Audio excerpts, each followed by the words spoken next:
dengan satu atau lebih ligan yang menyumbangkan pasangan elektron bebasnya kepada ion logam besar. Donasi pasangan elektron ligan kepada ion logam pusat menghasilkan ikatan kovalen koordinasi sehingga senyawa kompleks juga disebut dengan senyawa koordinasi. Nah, senyawa kompleks ini disebut dengan apa? Senyawa koordinasi, Bu. Nah, senyawa-senyawa kompleks memiliki bilangan koordinasi dan struktur bermacam-macam. Jadi, di senyawa kompleks ini dibagi menjadi dua, yaitu senyawa kompleks netral dan senyawa kompleks ionik.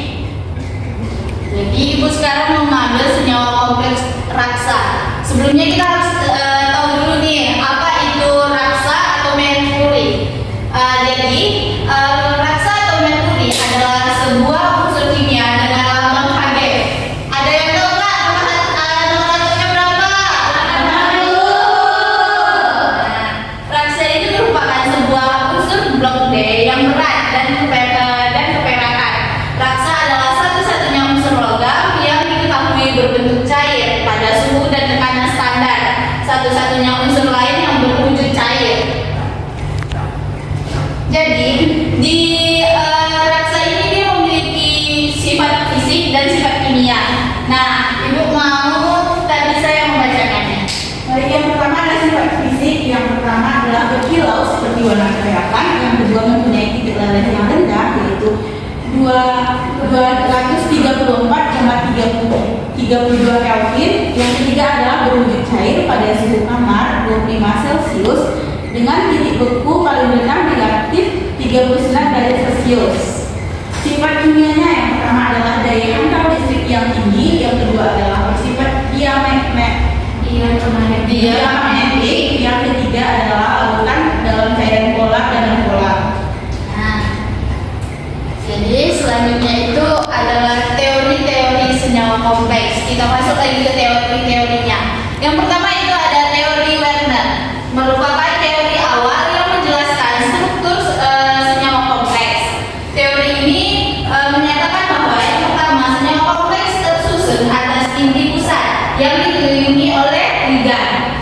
Jadi yang selanjutnya itu ikatan antara atom pusat dan ligan bersifat ikatan ionik. Selanjutnya jumlah ligan yang terikat pada atom pusat disebut dengan bilangan koordinasi. Nah, jadi kalau jumlah ligan yang terikat itu disebut dengan apa? Koordinasi. Nah, jadi teori Werner ini berhasil menjelaskan struktur beberapa senyawa kompleks sederhana. Namun teori ini tidak dapat menjelaskan struktur senyawa kompleks yang lebih kompleksnya.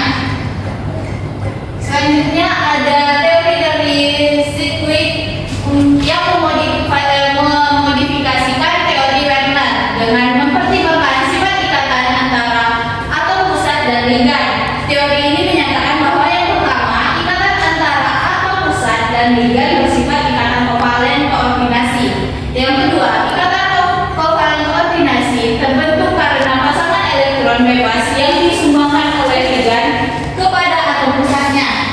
Yang ketiga adalah atom pusat bertindak sebagai asam Lewis, sedangkan ligan bertindak sebagai basa Lewis. Teori ini lebih konferensif daripada teori Werner tadi dan dapat menjelaskan struktur senyawa kompleks yang lebih kompleks. Selanjutnya itu ada teori orbital molekul. Nah, Ibu mau bisa membacakan. Teori orbital molekul menjelaskan struktur senyawa kompleks dengan mempertimbangkan interaksi orbital atom pusat dan ligan. Teori ini menyatakan bahwa orbital atom pusat dan ligan berinteraksi untuk membentuk orbital molekul baru. Yang kedua, sifat senyawa kompleks ditentukan oleh sifat orbital molekulnya.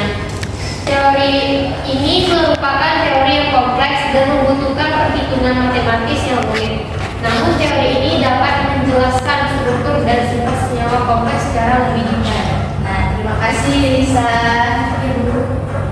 Jadi selanjutnya ini kita masuk ke contoh senyawa kompleks raksa, di mana kalium kromat dalam larutan panas itu dia dapat menghasilkan endapan kristal yang berwarna merah, di mana Hg212 ditambah ClO4 menghasilkan Hg2ClO4 endapan.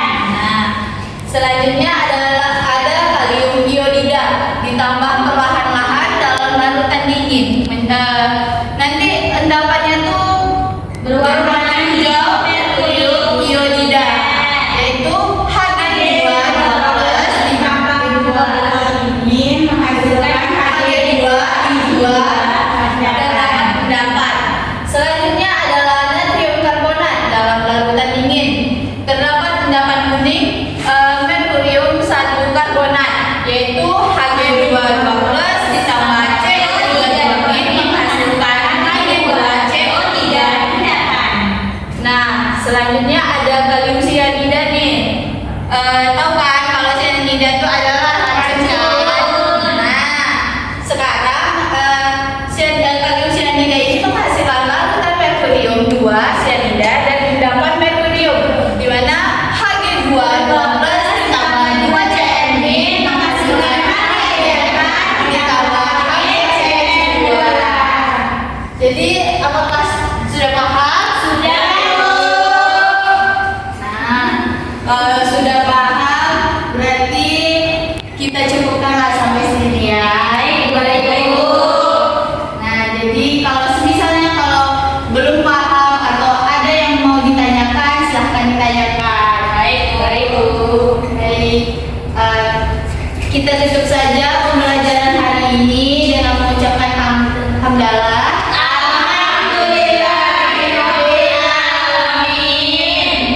Baik, terima kasih sebelumnya dan Ibu mohon maaf kalau bila ada kesalahan kata.